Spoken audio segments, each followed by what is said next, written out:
Right off the bat, we're jumping into a fresh case, and listen closely, because what seems like a routine charge is about to spiral into something much more revealing. A burglary charge might sound straightforward, but the details here? They're going to raise serious questions about judgment, intent, and who really got caught holding the bag. And another case, Mr. Carrillo. You now stand charged with burglary of a motor vehicle. You're facing up to a year in jail and or a $4,000 fine. This is the standard Miranda warning and probable cause phase, but here's what matters. The judge isn't deciding guilt yet. He's deciding whether there's enough evidence to move forward. And based on what's coming next, that bar is about to be cleared very easily. We're going to do probable cause. You have the right to remain silent. Anything you say can and will be used against you. You have the right to have an attorney present. If you cannot afford one, one will be appointed to you, sir. On July 19th, 2024, officers were dispatched to a burglary of a motor vehicle call. Officers were informed of multiple subjects attempting to break into a white Hummer in the parking lot. The officers began to walk towards where the vehicle was located and saw two individuals inside the Hummer and saw the defendant by the Hummer. The two subjects then got into a blue truck while the defendant— Wow, they didn't just leave him, they abandoned him mid-crime. That's not just bad luck, that's catastrophic timing. Imagine being the only one left at the scene, literally begging for your getaway ride while police are closing in. Question for you, is this betrayal or just terrible planning from the start? While the defendant attempted to get inside the truck, the defendant was screaming at the individuals in the truck to let him in. The vehicle fled the scene and the defendant was left behind on the scene. Quite the crew. A witness saw all three individuals in the Hummer and was able to describe the defendant's clothing and confirm the defendant was in fact inside the Hummer. The complaining witness stated upon checking his vehicle, he saw his back door window had been broken, his front passenger door keyhole was damaged, and his steering— Now this is where things escalate. It's no longer just property damage, a firearm is missing. That dramatically raises the stakes legally and socially. A stolen weapon introduces potential future crimes, which courts take very seriously. This isn't just a break-in anymore. It's a public safety concern. And his steering column was damaged. The complaining witness noticed his Colt 45 1911 firearm was missing from his holster. The complainant said nothing else was taken from his Hummer. Can't believe it. In this day and age, people still leave their guns in their car. Okay. That's it. Yes, Your Honor. So do we have the co-defendants? Do we know? The judge makes a subtle but important point here. Responsibility goes both ways. Leaving a firearm in a vehicle? That's risky. What do you think? Should owners be held partially accountable in situations like this, or does all responsibility fall on the suspect? So you said there were a total of 4 co-defendants, right? Well, with him, it's 3. Two left. 2 left him. Nice. Mr. Carrillo, I'm going to find probable cause to go forward with the case. The first thing I'm going to do is I'm sending you for a drug test right now. I want you to go down, take a drug test, and then I want you to come back. If you fail to come back to me, I'm going to set your bond at $30,000 to $50,000. Do you understand? You will not get any more PR bonds. I will deem you a public danger because this is your 5th to 6th case within the last, I don't know, year and a half. Do you understand?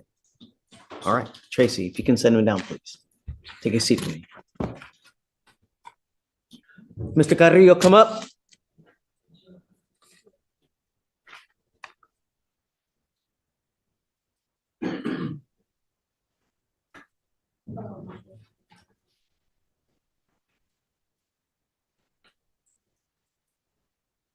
How old are you, sir? How old are you? What do you do in life? Also, You do nothing. Did you graduate from high school? no, sir. Wow. I don't do nothing. I do jobs, but it's just I asked you what you do in life. You said nothing. work. I try to work. Okay, tell me what you do. Yard jobs. If it's new, like contracts, windows and stuff like that, I'll do it. But that's only in time. because they'll be like, we don't need you no more. How do these jobs pop up to you? The opportunity in my family as well. I see people that, own their own business or doing work like that, and they offer me. Okay. How much time does this occupy for you every day? Well, since they're like contractors and stuff, and they get like different people, or people move on, they So you don't work every day? not every day. Okay, that changes today. Two things we're going to start working on with you. The first thing that we're going to do is you're going to start working on getting your GED. You are 23 years old. You didn't graduate from high school. How far did you get? I believe to 11th grade. You got to the 8th grade and you dropped 11th grade. You're close. I'm going to give you a lawyer today, Mr. Carrillo. 3 things I want you to understand. I don't want you out in the middle of the night. I'm going to do everything in my power to straighten your butt out. Since 2022, you've picked up an evading with me, possession of a controlled substance, an evading arrest, an assault of a family member, and now you've picked up a burglary of motor vehicle. Thank the Lord, none of those are felonies, so that you've dug yourself a hole that you can't get out of. But I'm going to stay on you. This is a turning point. The judge isn't just punishing, he's intervening. You can hear the shift from courtroom procedure to almost a mentorship tone. GED, drug tests, strict conditions. This is the system trying to redirect someone before they cross into felony territory.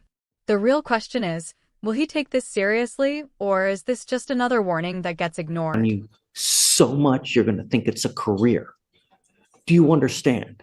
You fail me again, I will put you in jail and make your bond very, very high.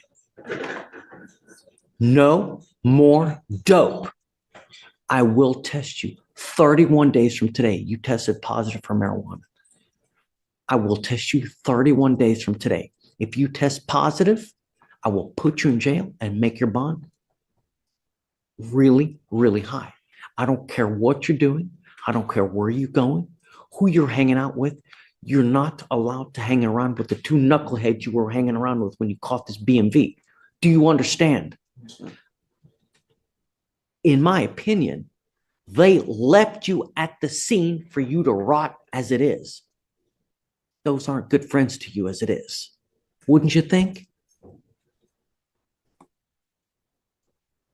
If they're ready to throw you in the grease and just drop you to let you get caught, are those good friends to you? Sure. Right. They looking out for your well-being? I don't think so. But they're letting you fry. So you're not allowed to hang out with these 2 guys, whoever they may be. And I'm going to test you in 31 days. I will set your case 2 weeks from today. And I want you, starting today, to work on your GED. I want you to start going. Do you have a phone? Do you have access to the internet? Yes, sir. How? Laptop. You got a laptop at home? I want you to go home today and I want you to start Googling how to get your GED. And I want you to start working on it. And I want you to look into registering for classes. I'm going to bring you back here in 2 weeks and I want to see what you've done to start working on getting your GED and registering for classes. If you come back to me in 2 weeks and you have done nothing, life is not going to go well for you.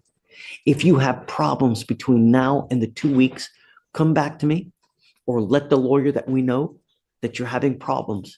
And the managed assigned counsel division of the public defender's office has services to help you with your search to get a GED. It is your responsibility to get in touch with the lawyer to figure out how to start working on getting your GED. But if you do nothing, guess what?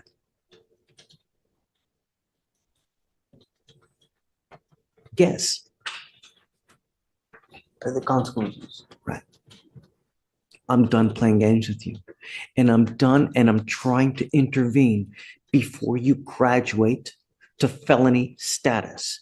because you're going fast. You ever run from the cops again, you will be charged with a felony. You ever pick up another assault, you will be charged and looking at up to 10 years in prison.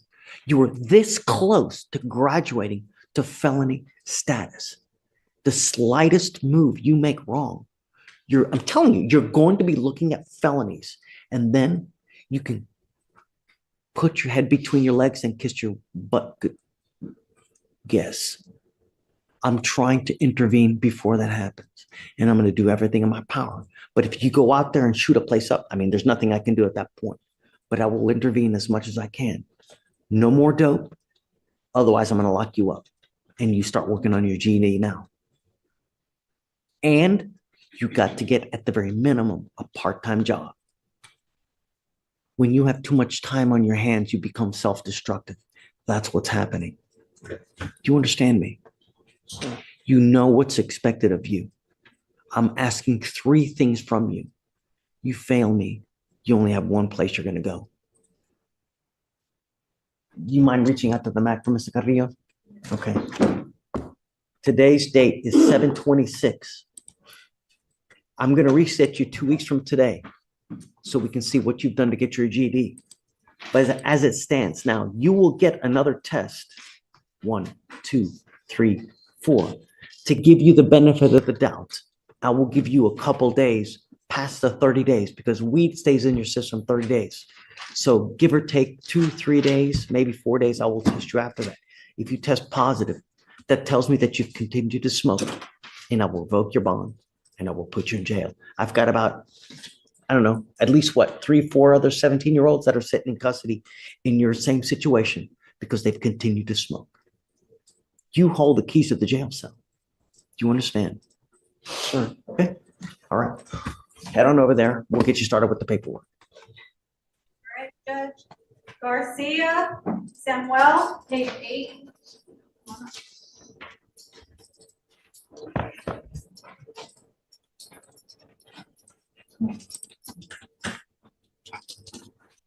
All right, Mr. Garcia, you're charged with possession of marijuana. You're facing up to 6 months in jail and or a $2,000 fine. We're going to do probable cause. You have the right to remain silent. Anything you say can or will be used against you. You have the right to have an attorney present. If you cannot afford one, one will be appointed to you, sir. Okay. On July 19th, 2024, officers conducted a traffic stop on a vehicle for running a red light. Officers observed the driver to be the defendant and observed a strong odor of marijuana. A probable cause search turned up 100 Ziploc bags, a scale, and a large bag containing 0.91 ounces of marijuana.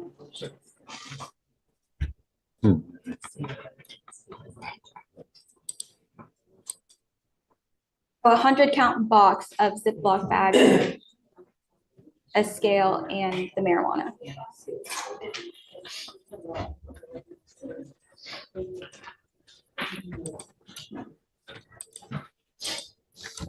You said that, right? Didn't you have it on the thing? Yes, Your Honor. Right. Mr. Garcia, I'm going to find that there's probable cause. Do you have a valid Texas driver license? Yes, I do. Can you run your license, please? I'm ordering you as a condition of your bond not to sling anymore. If I find that you do it, or if I find that you're consuming, I will put you in jail. You will not get any more PR bonds. You understand, sir? Yes, sir. No more. Got it. Do you have liability insurance in your name? Yes. I want proof. I'm not going to take your word for it. If you show me that you have liability insurance, then I will allow you to drive. I'm not under my own insurance, but I'm under my dad's policy. I want to see if you can show me that you have insurance that has your name on it with the policy with the car that you're driving, then I'll happily allow you to drive, but I'm not going to take your word for it. All right. Do you understand? At this point, I'm going to order you not to drive until you show it to us. Sure. How old are you? I'm 21. What are you doing with life right now? Just trying to support my family. Did you graduate from high school? No. There's your first mistake, and we're going to start working on that now. I will give you a lawyer today. The first thing we're going to do is start working on getting your GED. So I'm ordering you as a condition of your bond to do that now. I'm going to give you 2 weeks, and I want to see what you've done to start getting on your GED classes. If you've not done anything, life's not going to go well for you. Do you understand? Sure. You can't be rolling around life without the minimum a high school diploma, dude. No, I'm working. Working what? Working on slinging.